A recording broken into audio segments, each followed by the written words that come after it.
अस्सलाम वालेकुम। प्रोग्राम आईना के साथ ताहिर अहमद भट्टी आपकी खिदमत में हाजिर है। कुछ मसरूफियत और कुछ चीज़ों की तैयारी के सिलसिले में, एक तो हमारा जो आखिरी प्रोग्राम होता है फीडबैक और कमेंट्स वाला, वो फरवरी की 28 को जाने की बजाय वो अब इस महीने की इब्तिदा में पहला प्रोग्राम वही है। इसको उसका ही ज़ाहिर मुतबादल और कायम मुकाम ही समझा जाएगा, क्योंकि बहरहाल महीना भर जो बात करते हैं उसके ऊपर आप लोगों के साथ मुकालमा और आपकी आरा और फिर आपके मुख्तलिफ तजावीज़ या उसमें हर तरह के कमेंट्स करने वाले भी शामिल हैं, तो उनके बाद दफ़ा सवालात भी होते हैं। तो उन सारी चीज़ों को एड्रेस करना जिस हद तक मुमकिन हो वो भी ज़रूरी है। लिहाजा हम मार्च के जो पहला प्रोग्राम है उसमें पहले फीडबैक और फिर उसके बाद आगे तसलसल चलता रहेगा। एक तो इस दफ़ा जो प्रोग्राम्स आए हैं, कमेंट्स आए हैं, उन कमेंट्स में एक सवाल दो सवाल हमने अडॉप्ट किए हैं कि चलें इनकी नोयत ऐसी है कि इस पर कम अज़ कम बात की जाए। बाकी एक ऐसे कमेंट्स भी होते हैं जिनकी बुनियाद सिर्फ नापसंदीदगी और सिर्फ चंगा ना लगना, उस पे तो फिर आप ज़ाहिर है उस पे क्या कहा जा सकता है। मतलब एक साहब ने कहा कि पाकिस्तान के दो ही मोहसिन हैं, एक मोहम्मद अली जिन्नाह और दूसरा कदीर खान। तो जो पहला मोहसिन है मोहम्मद अली जिन्नाह यानी कायद आज़म, उनके बारे में तो जो रवैया है आपका, वो मैंने एक दफ़ा पहले भी अर्ज़ किया था कि रेडियो पाकिस्तान में आज से कोई 20-25 साल पहले एक दफ़ा कोई मुशायरा था, तो एक साहब ने आके उसमें बाकी चीज़ लोगों ने भी सुनाया, लेकिन उनका ये शेर एडिट कर दिया गया क्योंकि उन्होंने सच्ची बात कर दी थी। वो मौसूफ़ कहते हैं कि उसने बहुत तलकीन की, ईमान की, इत्तेहाद की, तंजीम की। उसने बहुत तलकीन की, ईमान की, इत्तेहाद की, तंजीम की, और हमने बहुत तौहीन की और ख़ासकर इन तीन की। तो जो पहले मोहसिन का इस कमेंट करने वाले साहब ने जिक्र किया है इन्होंने, उसका तो हशर जो आपने किया है, और जो मोहम्मद अली जिन्नाह के विजन और उनके पाकिस्तान का जो आप हाल कर रहे हैं, मुख्तलिफ किस्म के धड़े और मुख्तलिफ किस्म के सुप्रामिस्ट, उसके ऊपर तो अब मज़ीद क्या कहा जाए। आपके दूसरे मोहसिन पाकिस्तान हैं कदीर खान आपके ख़्याल में, क्योंकि आप हैं कैलेंडरों और मीडिया की जो कैंपेन्स हैं उनके नतीजे में ट्रेंड किए हुए दिमाग, ज़ाती सोच से बंदे के पास हो, उसने खुद भी कुछ पढ़ना पसंद किया हो, उसने खुद गौर करना ज़रूरी समझा हो, उसने अपनी जो फितरी दयानत है उसकी बुनियाद पर एवेलुएशन करनी चाहिए हो, मौलवी की मददगारी से नहीं। फिर ज़ाहिर है उसको पता चलता है इंसान, अल्लाह ताला ने फितरत सलीम दी इसलिए है कि वो हर ज़माने और हर तरह की कैंपेन्स और कंस्पिरेसी के दौरान इंसान को वो सच समझा सकती है, सच सुझा सकती है। लेकिन उसके लिए ज़रूरी है कि आप अपनी फितरत लोगों के हाथ में न थमा दें कि वो जिस तरह चाहें इसको मसख करते फिरें, या अपने मफादात के ताबे ना कर दें, जो कि आप सब करते हैं। जब वो मेरे बारे में तो नहीं, मुझे तो वो क्या आप ही मतलब बहुत ज़्यादा वो कह रहे हैं कि आपके वो हकीमुल उम्मत थे, तो वो हकीमुल उम्मत ने जो आपके लिए कहा है कि वो नादां गिर गए सजदे में जब वक्त क़याम आया, वो भी आप ही हैं कि जहां स्टैंड लेना पड़े वहां आप सजदे में गिर जाते हैं। इसलिए ऐसा नहीं है कि आपके से एक दो के कमेंट्स को लेके तो हम ये समझ लें कि अब ये चलन होगा दुनिया का, नहीं। वो आप अच्छा है करें, लेकिन उससे आप इंडिकेट करते हैं कि क्या इस वक्त आपके अंदर चल रहा है। फिर वही मैंने अर्ज़ किया कि वो कदीर खान के बारे में आपके अफवाज पाकिस्तान के साबिक सरबराह ने और साबिक सदर ने वो जो इंटरव्यू दिया था वो आप सुन लें नईम बुखारी के साथ। तो वो कहते हैं कि इस बंदे ने सबसे ज़्यादा, बल्कि बाज़ तो अब फ़ौज के ही सीनियर लोग कहते हैं कि मुशर्रफ ने तो एहसान किया कदीर खान पर जो उसको नज़रबंद कर दिया था, वरना वो जिस तरह की बात यह है कि ये आप लोगों के किए धरे आपके सामने आ रहे हैं। झूठ की हंडिया आपकी जब चौराहे में फूटती है तो उसके ऊपर बात करने वाले को आप कहते हैं कि ये पाकिस्तान के मफाद के खिलाफ बात कर रहे हैं। यानी बेशर्मी आप करें और हम आपकी बेशर्मी पे सिर्फ ये बताएं कि आपने ये हरकत की है तो आप कहें कि देखो जी पाकिस्तान का ख्याल ही नहीं कर रहे। पाकिस्तान का ख्याल इस तरह नहीं होगा।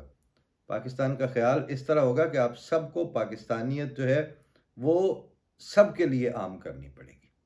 ये नहीं है कि आप चंद जाहिल जो हैं उनके ऊपर आप टैग लगा लगा के तो उनको मुआशरे में छोड़ दें, कहीं वो बम फाड़ें अपने, कहीं वो खुद फटें, और जो उनकी इन चीज़ों को सब्सक्राइब ना करें वो आपके इस्लाम के और पाकिस्तान के मुखालिफ समझे जाएं। रखें आप अपना पाकिस्तान और इस तरह का इस्लाम अपने पास। ना ये इस्लाम है ना ये पाकिस्तान है। आपने सिर्फ नाम सुने हुए हैं जिना के। आपने जिना की फ़िलॉसफी को अपनी ज़ात में भुगत के देखा होता तो फिर आप इस तरह कर क्या बात करते हैं। फिर एक साहब ने ज़ाहिर है यहाँ पे वो नाम उस तरह ही रखे होते हैं, सूडो नाइम्स होते हैं, तो उनमें क्या पता चलता है। लेकिन बहरहाल एक साहब हैं कोई, उन्होंने लिखा है कि वो आईना अबसार के बारे में कि अहमदी खुद कहते हैं कि हम मुस्लिम हैं तो फिर बाकी फ़िरके क्यों नहीं मानते, और आप लोग क्यों नहीं समझा पाते कि आप भी एक फ़िरके की तरह एक ही मज़हब की अलग तफ़हीम वाला फ़िरका है। फिर आम आवाम में एकदम कैसे एक लहर फैल गई कि आप फ़िरका की बजाय एक अलग मज़हब रखते हैं, और आप इसको क्यों नहीं समझा सके कि आपके खलीफा ने नबूवत का दावा नहीं किया था। ये इनकी सवाल से ही पता चलता है कि एक तो खलीफा नबूवत का दावा नबी ने करना होता है, और खलीफा जो है वो नबी का होता है आगे, या खुदा का खलीफा होता है जो खुद नबी होता है, या नबी का खलीफा होता है जिसको आप कहते हैं कि उसने नबी का दावा। ये है असल मसला। क्या है कि अल्लाह ताला आपका भला करे और आप पे रहम करे कि मुझे ज़ाहिर खुशी है कि कम से कम मौसूफ़ ने एक जो तहज़ीब और शाइस्तगी है उसके साथ जो भी उनके ज़हन में आया वो बता दिया और वो पूछ भी लिया। फिर आगे कहते हैं कि आप इस बात को क्यों नहीं समझा पा सकते कि आपके खलीफा ने नबूवत का दावा नहीं किया था। नीज़ आप क्या समझते हैं कि अगर आपके सरप्रस्त ने नबूवत का दावा नहीं किया तो कौन लोग इनके दावे को ज़बरदस्ती नबूवत के साथ नथी करते हैं और क्यों करते हैं। ये है वो इशू कि एक अरसा जब संगो खिश्त मुक़य्यद हों और सग आज़ाद के माहौल में इंसानों ने ज़िंदगी बसर की हो, और जो आपके करता धरता हैं वो साजिश और परसिक्यूशन में हिस्सा बन चुके हों, उसके सरप्रस्त बन चुके हों, कि एक तहरीक चलेगी, आप उसकी सरप्रस्ती करेंगे, एज ए स्टेट करेंगे, एज ए रियासत करेंगे, और उसके बाद आप जो अवेलेबल मौक़िफ़ हो सकता है किसी की तरफ, आपने कोई बातें मंसूब की हैं, अगले कहते हैं कि ऐसी बात नहीं है, तो वो मौक़िफ़ जो जवाबी तौर पर देना है उसका आपने सिस्टमेटिक और ऑर्गेनाइज्ड तरीके से लंबे अरसे गला घोंट के रखा हो, और दूसरी तरफ सग आज़ाद हों और आपने खुल्लम खुल्ला उनको झूठ बोलने और खिलाफ वाक़या इल्ज़ाम तराशी को मुश्तहर करने और वो पैम्फलेट्स जो हैं वो छपवा छपवा के बांटने। हत्ता कि हम तो जब पाकिस्तान में थे तो वो जिस बस में बैठे तो वो आगे ऊपर छत के ऊपर छोटे छोटे स्टिकर लगे होते थे, सबने देखे होंगे। तो वो आपने टारगेट कर करके एक मामला चलने दिया और एक लंबा अरसा उसको होने दिया। उसके नतीजे में ये ह्यूमन स्टफ, ये इंसानी नस्लें, ये मुसलमानों की ऐसी नस्लें मार्ज़ वजूद में आई हैं, सामने आई हैं पिछले 40-50 साल में, कि वो परप्लेक्स्ड हैं, कंफ्यूज्ड हैं। उनको अपनी तरफ से वो जिस मस्जिद में जाते हैं वहाँ से उनको नफ़रत की मुनादी मिलती है। वो जिस भी धड़े के पीछे हैं, जो उनसे फ़िरके, जिस भी फ़िरके से उनका ताल्लुक़ है, वहाँ से उनको अपना फ़िरका छोड़ के हर चीज़ के लिए बहरहाल नफ़रत सिखाई जाती है। और दूसरी तरफ वो इस्लाम के ऐसे मीनिंग्स, इंजीनियर्ड मीनिंग्स तलाश करके घड़ के उसको अब रिवाज देना चाहते हैं, जिन डेफिनेशंस का, जिन मीनिंग्स का ना कुरान से ताल्लुक़ है, ना रसूलुल्लाह सल्लल्लाहु अलैहि वसल्लम की किसी हदीस से ताल्लुक़ है, ना जो ऐसे सुलहाए उम्मत गुज़रे हैं जिनको अल्लाह ताला ने एक सिरात मुस्तकीम के ऊपर कायम रखा हुआ था, उन्होंने भी इस चीज़ की इजाज़त नहीं दी। ये सारा अरसा आप पे इस तरह बीता है कि आज वो वक्त आया है कि आप कहते हैं कि कौन से खलीफा ने नबूवत का दावा किया था। ये तो यानी नबूवत का दावा खलीफा ने नहीं करना होता, नबी ने करना होता है। बानी, अब आपके सवाल का जवाब भी ज़रूरी है कि बानी जमात अहमदिया मिर्ज़ा ग़ुलाम अहमद कादियानी, उनको अल्लाह ताला ने, उन्होंने खुदा से ख़बर पाकर ये कहा कि इस ज़माने में जिस इमाम महदी और जिस ईसा और जिस मसीह ने आना था वो मैं ही हूँ। और इस पर उन्होंने ये भी कहा कि खुद आज़ सल्लल्लाहु अलैहि वसल्लम को मैं भी ख़ातमुन नबीयीन ही मानता हूँ और कुरान को ख़ातमुल कुतुब ही समझता हूँ, और इस शरीयत मुहम्मदिया में से एक नुक्ता या शोशा भी जो है वो कम या ज़्यादा करने वाला मौजब सल्ब ईमान और काफिर है, ये वो भी मानते हैं। इसके बाद उन्होंने फरमाया कि जिस तरह आज़ सल्लल्लाहु अलैहि वसल्लम ने सही मुस्लिम में आने वाले को 4 दफ़ा नबीउल्लाह कहा है, अगर ख़त्म नबूवत के वो माने होते मुजर्रद नबूवत ख़त्म हो जाना, कट लग जाना, उसके बाद किसी तरह का कोई नबी का लफ्ज़ ही नहीं इस्तेमाल हो सकता, तो आज़ सल्लल्लाहु अलैहि वसल्लम ने आने वाले को 4 दफ़ा नबीउल्लाह क्यों फरमाया?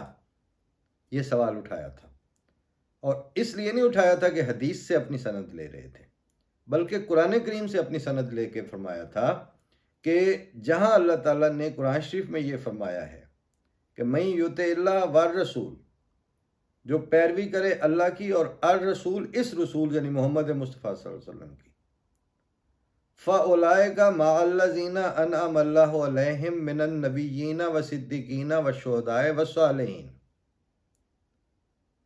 तो वो हैं जो इन 4, जिनके लिए ये 4 इनामात होंगे।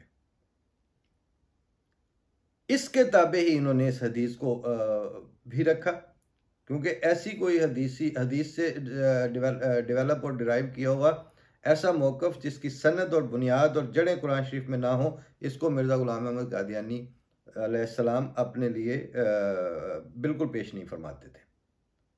उन्होंने तरतीब भी ये रखी हुई थी कि खुदा ताला का ये कलाम जो है कुरान करीम, ये क़यामत तक इसकी हिफाजत का वादा खुदा ताला का है। हर वो हदीस जिसकी सनद और जिसकी जड़ें कुरान शरीफ के किसी इरशाद के ताबे मिलती हैं, वो क्वेश्चनेबल नहीं है। और फिर हदीसों के ऊपर भी बात करते हुए, खैर वो हदीस और कुरान के इश्यूज के जो एवेलुएशन है वो फिर एक दूसरा टॉपिक हो जाएगा। उसके ताबे उन्होंने ये कहा कि मैं शरीयत मुहम्मदिया में कुछ भी कम या ज़्यादा किए बगैर आज़ सल्लल्लाहु अलैहि वसल्लम की कामिल पैरवी में इस ज़माने में वही शख्स हूँ जिसकी खुशखबरी खुद रसूलुल्लाह सल्लल्लाहु अलैहि वसल्लम ने दी हुई है, और चूंकि आप सल्लल्लाहु अलैहि वसल्लम ने उसके लिए नबीउल्लाह का आने वाले के लिए लफ्ज़ इस्तेमाल फरमाया है, इन मानों में मैं नबी हूँ, उम्मती नबी हूँ। इस पे उस ज़माने में बहसें हुई जिसके साथ अब आपको तो एक तरफ के एक तरफा गालियां सुनवाई जाती हैं ना, आपको वो बात नहीं बताई जाती। यही बात वो एक मतलब इतनी बारीकी में बहसें हो चुकी हैं, आपको बताया किसी ने नहीं है।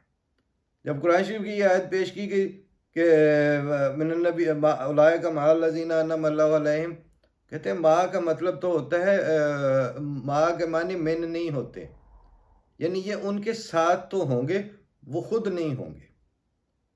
माँ से नबूवत के लफ्ज़, क्योंकि जाहिर है फौरी पहला लफ्ज़ तो उसमें आ रहा है माँ अल्लज़ीना मिनन नबीयीन, और कह रहे नहीं माँ का मतलब सिर्फ इतना है कि वो उनके साथ होंगे। तो अगलों ने अहमदी मुंह में कोई घुंघनियाँ तो नहीं डाली हुई थी, उन्होंने कहा अच्छा नबी साथ होंगे, तो ये जो है मिनन नबीयीन व सिद्दीकीन व शुहदाए व सालिहीन, तो फिर हज़रत इमाम हुसैन शहीद नहीं थे? नऊज़ुबिल्लाह मिन ज़ालिक, वो सिर्फ शहीदों के साथ थे। उम्मत मुहम्मदिया में कोई साले इंसान खुद पैदा नहीं होगा, खुद नहीं साले होगा, सिर्फ सालिहीन के साथ रखा जाएगा। और सिद्दीकियत यानी चारों इनाम फिर इस पे जाहिर है बौंतर जाते हैं, फिर उनको समझ नहीं आती कि क्या करें। ये सारी चीज़ें हो चुकी थीं, और जब प्लूरलिस्टिकली ये देख रहे थे तो अहमदी कहाँ से अहमदी आए हैं? मिर्जा साहब जिन्होंने दावा किया था वो तो एक आदमी थे। 1899 में उन्होंने अपने दावे और 10 शरायत बैत के साथ जब दावा किया था तो फर्द वाहिद ने दावा किया था। इब्तदा में कितने लोगों ने उस मकान के सेन में कितने लोग आ सकते होंगे जिन्होंने उनकी बैत कर ली। उसके बाद वो जो हलक से नहीं उतर पा रहे, जो आपको हजम नहीं हो रहे, मैंने पिछले दिनों एक प्रोग्राम में अर्ज किया था कि कोई गोत और कोई ज़ात और कोई तहसील और कोई ज़िला ऐसा तो पाकिस्तानी मुखालफत का गढ़ है, वहाँ पर भी कोई जगह ऐसी नहीं है जहाँ पे आपको अहमदी नज़र आते हों। हर फैमिली में हैं। वो कहाँ से आए हैं? कोई शिया थे, कोई सुन्नी थे, कोई अहले हदीस थे, बरेलवी थे, चकड़ालवी थे, वहीं से सारे निकल के आए हैं। ईसाइयों से आए हैं, हिंदुओं से आए हैं, सिखों से आए हैं। ज्ञानी बहादुल्ला जो थे वो कौन थे जो आपके रेडियो पाकिस्तान में भी प्रोग्राम करते रहे हैं। ये तारीख आपके सामने छुपाई भी गई है, इसको मसख भी किया गया है।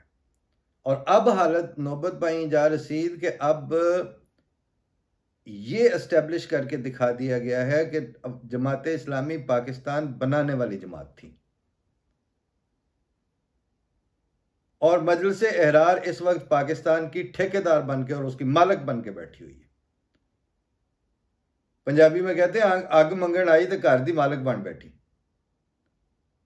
ये वो आग मांगने आई थी जमात मजलिस एहरार, वो आज आपके फैसले कर रही है। नाम बदल बदल के वो आपको मोहलतें देती है हुकूमतों को। तो भाई पहली तो ये बात है कि अब दावा उन्होंने इन बुनियादों पर किया था। आपके पास उनके मजहबी माखिज की रूह से एकेडमिकली और आर्गुमेंटेटिवली आपके पास उसकी रेफ्यूट नहीं कर सकते थे आप, इसलिए आप आए जबर और तशद्दुद पे उतरे। जबर और तशद्दुद पे उतर आने के बाद गालियां, बकवास, गंद और ये उछालना और वो मैलीन करना और गंदा करना, इसमें आपने आर्गुमेंट की फजा छोड़ी कहां पर है? बची नहीं है। लेकिन इसके बावजूद अब अगर अहमदी अपने स्टेक्स नहीं उठा रहे, तो ये एक साहब ने मजीद लिखा है कमेंट्स में ही, और ये चीज़ देख के तो जाहिर है कि फिर वो अफसोस होता है, दुख होता है कि अच्छा यहाँ तक बात पहुँच चुकी है। कहते हैं कि यार आप, बल्कि उन्होंने जिनका पहला सवाल था ये उन्हीं का था कि यार आप कब इन फेक बिलीफ से जहन से ये निकालेंगे कि हमने इसी मुल्क में रहना है क्योंकि हमारे बाप दादा की कब्रें, हम इसलिए नहीं भाई कि कब्रों की हम कोई परस्तिश नहीं कर रहे। हिजरत अगर इतनी सौखी होती तो हर कोई कर लेता। हिजरत काफ़ी औखी होती है। इस पे फिर अलहदा से नई बहस छिड़ जाएगी, फ़िलहाल मैं उस तफसील में नहीं जाता। लेकिन इन्होंने चूँकि वो अपने उसमें तफसील, यानी ये जो सोच इस वक्त पाई जा रही है वो क्या है, कहते हैं ये झूठ आपके जहन में इतना रासिख कर दिया गया है कि हमने इसे अपनी ज़िंदगी पे लागू कर दिया है कि बंदा खुदा, मतलब हमें कह रहे हैं कि बंदा खुदा एक बाशऊर बंदा वहाँ रहता है जहाँ का सिस्टम उसे बेहतर ट्रीट करता है। यहाँ सुन्नी हो, शिया हो, अहमदी हो या क्रिश्चियन हो, किसी को सिस्टम सपोर्ट करता है? किसी को भी नहीं करता। किसी की ज़मीन पे कब्जा हो जाए तो अदालतें 50 साल तक फैसला नहीं कर पाती।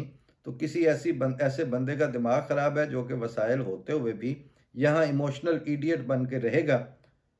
ओ जी ये तो मेरे बाप दादे की धरती है और अगली 10 जनरेशन का सत्यानाश करे। मैं यहाँ 1 रुपए की प्रॉपर्टी नहीं लेता कि कल को बच्चे कचहरियों के टूटे तख्तों पर बैठे 2 टके के मुंशी से दरख्वास्त कर रहे होंगे कि अगली तारीख ज़रा लंबी डलवा दो, और हाथ में 50 करोड़ की प्रॉपर्टी के पेपर पकड़े मेरी कब्र को लाते मारेंगे कि किस गंदगी में प्रॉपर्टी खरीद के दे दी है हमको। ये उन्होंने अपने दुख का इजहार किया है और हमें मतलब कि एक तरह से कायल किया है कि हम गलती पर हैं जो हम पाकिस्तान से अपने स्टेक्स नहीं उठा रहे। भाई इंडिविजुअल प्रॉपर्टी की तो बात एक तरफ रही, कलेक्टिव ह्यूमन राइट्स जितने हमारे वायोलेट हुए हैं पाकिस्तान में, बहुत से कॉन्स्टिट्यूशनल हिस्ट्री पर नज़र रखने वाले जो बड़े कॉन्स्टिट्यूशनलिस्ट हैं, बहुत लीगल दिमाग हैं दुनिया के, वो तस्लीम करते हैं कि इस तरह की परसिक्यूशन, इस तरह की राइट्स वायोलेशन और right to live on this face of earth जिस तरह पाकिस्तान में अहमदियों का वायोलेशन इस तरह हुए हैं, इस तरह दुनिया में तारीख में नहीं हुए कभी। तो इस तरह की वायोलेशंस के बाद और ऐसी तजलील और तनसीख की कोशिशों के बाद फिर भी अगर हम पाकिस्तान से अपने स्टेक्स नहीं उठा रहे, तो ये बात ये नहीं है जो आप फरमा रहे हैं। उसकी वजह यह है कि अल्लाह ताला ने जमात को, यानी अहमदियों को, खिलाफत की नेमत से नवाज रखा है और वो फैसला देती है, वो खुदा ताला से रोशनी पा के बताते हैं कि हमारी अगली मूव क्या होगी। हम किस तरह अपने पैरों तले से अपना पेडिस्टल जो है वो सिर्फ जुल्म और सितम से तंग आके तो पीछे हटा लें, किस तरह उसको डिसोन कर दें आपके मशवरों की ताबे। इसलिए ये तहम्मुल से पढ़ने और लिखने और सोचने और कहने की बातें हैं। अगर देखें, पंजाबी में कहते हैं पहाड़ अगर इन्ने कूले होंगे गिदड़ा चट जाने सन। वो पहाड़ वहां खड़े हैं ना, इसीलिए खड़े हैं, गिद्दड़ भी उधर ही रहते हैं, लेकिन वो जाते कि पहाड़ों को कहाँ चाट जाएंगे। अल्लाह ताला ने अगर हमारा, यानी हमारा जुर्म ये नहीं है कि हम कोई सिंधी या बलोची या पठान या फलाने या फलानी तहरीक और फलानी सियासी तहरीक, हाँ वो होते तो आपके मशवरे पे अमल कर लेते। हमारा जुर्म तो यह है कि अल्लाह यकूल रब्बुन अल्लाह, और खुदा के भेजे हुए पर ईमान लाने वाले। तो जब जिनका जुर्म ये होता है, अल्लाह ताला ने उनको ये खुशखबरियाँ दी हुई हैं, और हमने अगर सीखना होगा तो हमने तारीख़ मज़हब और तारीख़ अंबिया से सीखना है। हमने सियासी उठा पटक करने वाले और सियासी तौर पर अपने ग्रीवेंसेस की बुनियाद पर रद्द अमल दिखाने वाले जो लोग हैं, उनसे हम नहीं सीख रहे।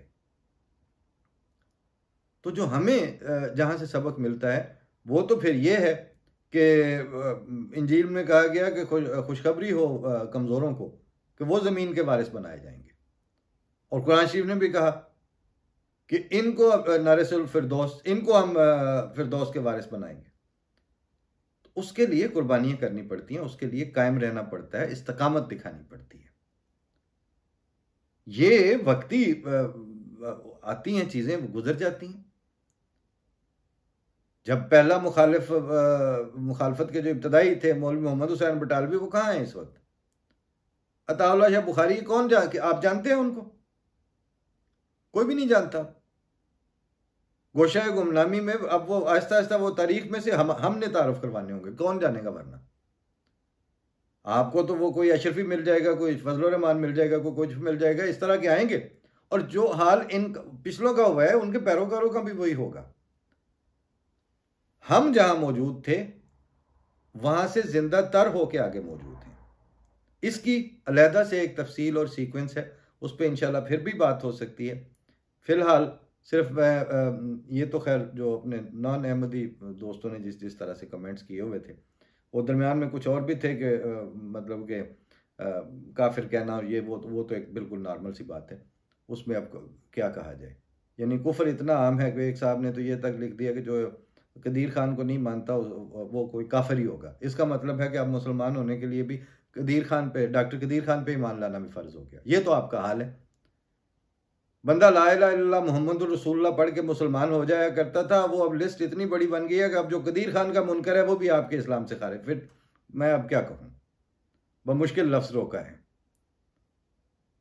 तो यहां तक आप पहुंच चुके हैं। अब बताएं, अब आपकी बात तो हम करेंगे, जरूर जाहिर है आप सुनते हैं तो हम आपसे बात भी करते हैं।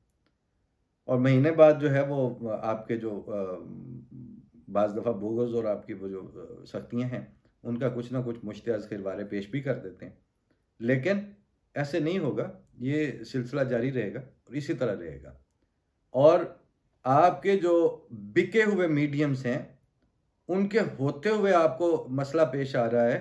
ये छोटा सा मीडियम जो है हमारा, छोटा सा इनिशिएटिव, तो ये तो जनाब ये आवाज़ तो लगती रहेगी। आवाज़ मतलब इस वजह से थोड़ी बंद कर देंगे कि आप इसको सुन के तो वो आपको गुस्सा आता है। उस पर तो वो वही है कुरान शरीफ का में जो अल्लाह ताला ने फरमाया है वही हम पढ़ सकते हैं कि मुँह तू बेगैज़। अब अपने गैज़ और गज़ब की वजह से अगर आपने ये हालत आपकी होती है तो उसका हमारे पास कोई हल नहीं है। बाकी हमें कुछ की नहीं भाइयों, नसीहत है गरीबाना। कोई जो पाक दिल होवे, दिलो जहां उस पे कुर्बान है। और वैसे आप वो सुनते ही रहते हैं कि love for all, hatred for none. हमें आपसे कोई बोगस भी नहीं है और नफरत भी नहीं है, लेकिन जो भुगत रहे हैं, जो हो रहा है, उस पर बात भी करेंगे। और उस पर जनरेशन आफ्टर जनरेशन हमें हमें पता है कि हमने कहाँ जाना है। आपका मसला यह है कि आपको पता नहीं है कि आपने कहाँ जाना है। बस जो भी बातों में लगा कर ले जाए, अल्लाह ताला रहम करे। और जिस प्लूरलिस्ट सोसाइटी का आपको सिर्फ अब नाम याद रह गया है, खुदा ताला पाकिस्तान को वो प्लूरलिस्ट माहौल और वो पुरअमन फ़ज़ा वाला पाकिस्तान और इस्लाम नसीब करे। इस्लाम मीन्स पीस जो है, उसकी तशरीह आपकी गलियों में आम करे, आपके बाज़ारों में आम करे, आपके जहनों में आम करे। वरना हम क्या हैं, हमारी क्या हैसियत और क्या कोशिश है। ठीक है, बात करेंगे, जब तक बात अल्लाह ताला ने तौफीक देनी है तो बात होनी है, आपसे क्यों नहीं होनी। मगर असल बात वही है कि इस्लाम का मतलब ही अमन है।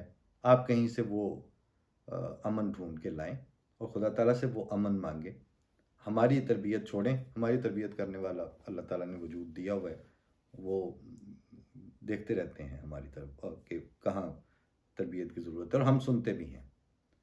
बाकी आप अपनी गलियों, अपने बाज़ारों को ठीक करें और अपने जहनों और अपने कुलूब में वो वुसअत पैदा करें जिसमें इंसानियत और इस्लाम और पाकिस्तानियत अपनी हकीकी शक्ल में सर छुपा के बैठ सके। फ़ी अमानिल्लाह। अस्सलाम वालेकुम।